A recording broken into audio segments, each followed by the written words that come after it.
Black fungus जैसी बीमारी को झेलने के लिए तैयार चिकित्सा प्रशासन है। प्रदेश में कोरोना महामारी का खतरा अभी टला नहीं है। कोरोना की दूसरी लहर से लोगों में दहशत है। प्रशासन ने भी त्रिस्तरीय जन अनुशासन पखवाड़े में अब लॉकडाउन को 8 जून सुबह 5 बजे तक बढ़ा दिया है। कोरोना की तीसरी लहर की आशंका को देखते हुए लोगों में विशेषकर बच्चों पर इसके असर को देखकर चिंतित है। अब कोरोना के साथ साथ ब्लैक फंगस ने भी जिले में अपने पेड़ फसाना प्रारंभ कर दिया है। चिकित्सा प्रशासन इस बीमारी के उपचार के लिए पूरा अलर्ट मोड पर है। आज ब्लैक फंगस पर विस्तृत रूप से आम जन को जागरूक करने के लिए हमारे संवाददाता ने भीलवाड़ा के मेडिकल कॉलेज के प्रिंसिपल सलभ शर्मा व महात्मा गांधी चिकित्सालय के पीएमओ डॉक्टर अरुण गौड़ से विशेष बात की। प्रदेश में जहां त्रिस्तरीय जन अनुशासन पखवाड़ा लागू हो गया है, वहीं लोगों में कोरोना का भय आज हर तरफ देखा जा रहा है। लोग आज घरों में कैद हैं और जिस तरह से आप देख रहे हैं कि पब्लिक बाहर सड़कों पर कम नजर आ रही है, पर लोगों के दिमाग में एक गलती बैठी हुई है कि आज ब्लैक फंगस जिस तरह से अपने चारों तरफ अपने पैर फंसा रहा है, उसी तरह से आज सफ़ेद वाइट फंगस और येलो फंगस की भी लोगों में एक भ्रांति बनी हुई है। देखिए, भीलवाड़ा से नव भारत समाचार संवाददाता लोकेश तिवारी की ये रिपोर्ट। ब्लैक फंगस एक नोटिफाइबल डिजीज़ है। राजस्थान में राज्य सरकार ने, माननीय मुख्यमंत्री महोदय ने और हमारे चिकित्सा मंत्री रघु शर्मा जी ने इसे नोटिफाइबल डिजीज़ डिक्लेयर कर दिया है और भीलवाड़ा को ये अपॉर्चुनिटी दी है, यहाँ के मेडिकल कॉलेज को उन्होंने उपचार के लिए अधिकृत किया है। तो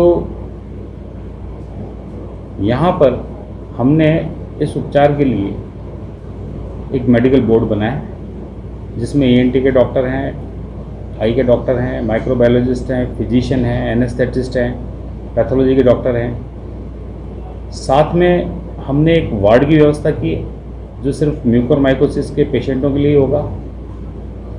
ऑपरेशन थिएटर एक अलग से बना दिया गया है और ये सब सुविधाएं भीलवाड़ा को इसलिए मिली हैं कि अभी जो बजट आया था उसमें 1.5 करोड़ के इंस्ट्रूमेंट ENT विभाग को चिकित्सा शिक्षा विभाग के द्वारा इस मेडिकल कॉलेज को प्राप्त हुए हैं। तो हमारा जो ENT डिपार्टमेंट है वो पूर्ण रूप से सक्षम है म्यूकोरमाइकोसिस से संबंधित किसी भी ऑपरेशन को करने के लिए। जो गाइडलाइंस हैं इसकी कि जो संदिग्ध है, अगर वो डायबिटिक है, अनकंट्रोल्ड डायबिटिक है, जिसने स्टेरॉइड्स लंबे समय तक लिया है, जिसने एंटीबायोटिक हैवी एंटीबायोटिक की डोज ली है, जो ऑक्सीजन थेरेपी पे रहा है लंबे समय तक मोर देन 3 वीक्स, या जो इम्यूनो कम्प्रोमाइज पेशेंट हैं, चाहे वो ट्रांसप्लांट के बाद के पेशेंट हैं या मेलिग्नेंसीज के हैं या HIV के पेशेंट हैं, उन लोगों में अगर लक्षण आते हैं तो उनको कंफर्म करने के लिए जो सुविधाएं होनी चाहिए, जो टेस्ट होने चाहिए, वो टेस्ट एक साधारण टेस्ट भी है 10% KOH से स्टेन करना, फिर उसको कल्चर करना, हिस्टोपैथोलॉजिकली बायोप्सी लेके कंफर्म करना, बायोप्सी के लिए ऑपरेशन थिएटर में आवश्यक इंस्ट्रूमेंट होना और रेडियोलॉजिकली कंफर्म करने के लिए MRI होना। ये सब चीज़ें इस चिकित्सालय में उपलब्ध हैं और जैसा हमने मांगा, हमें एम्फोटेरेसिन के इंजेक्शन भी मिले हैं। तो ये संस्थान पूर्ण रूप से म्यूकोरमाइकोसिस के पेशेंटों को उपचार करने में सक्षम है। जैसा कि आपको अभी सारी जानकारी हमारे पीएमओ डॉक्टर अरुण गौड़ साहब ने दी है, मेडिकल कॉलेज को और से संबंध जो चिकित्सालय है इसको राज्य सरकार ने अधिकृत किया है। जो कोविड पोस्ट कोविड जो कॉम्प्लिकेशन एक उभर के आ रहा है ब्लैक फंगस का, उसके लिए हमारा चिकित्सालय अधिकृत किया गया है क्योंकि यह मेडिकल कॉलेज है, हमारे पास अच्छी फैकल्टी मौजूद है, हमारे पास सभी साधन मौजूद हैं, जांच के उपचार के सारी फैकल्टी, हमारे इलाज करने के लिए जो चिकित्सक चाहिए हमें ENT के, मेडिसिन के, आई के, वो सब हमारे पास उपलब्ध हैं।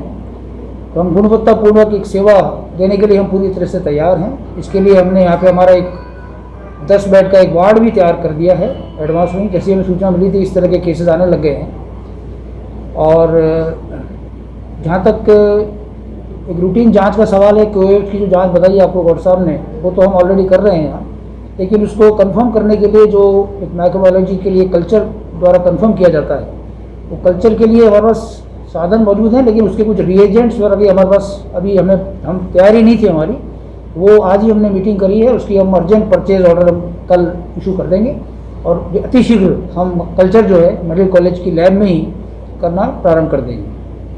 और उम्मीद करते हैं कि हम हमारे जो चिकित्सक हैं उनके प्रयासों से सरकार ने जो हमें जो उसकी दवाई उपलब्ध करवाई है और हमारे जो जांच की जो भी हमारे पास उपकरण जैसा बताया गया है, क्योंकि अब ये मेडिकल कॉलेज बन गया है तो ईएनटी विभाग और ऑप्थेल्मोलॉजी विभाग, मतलब फॉर्चुनेटली कोइंसिडेंटली ये दोनों ही विभाग इससे संबंधित है, ब्लैक फंगस से, और इन दोनों ही विभागों को हमें बहुत अच्छी गुणवत्तापूर्ण जो इक्विपमेंट जो पुराने अच्छे मेडिकल कॉलेज में भी नहीं है, वो इक्विपमेंट आज हमारे पास उपलब्ध है। तो इसलिए हम कॉन्फिडेंस से कह सकते हैं कि हमारी टीम जो है इसको डील करने के लिए पूरी तरह से तैयार है।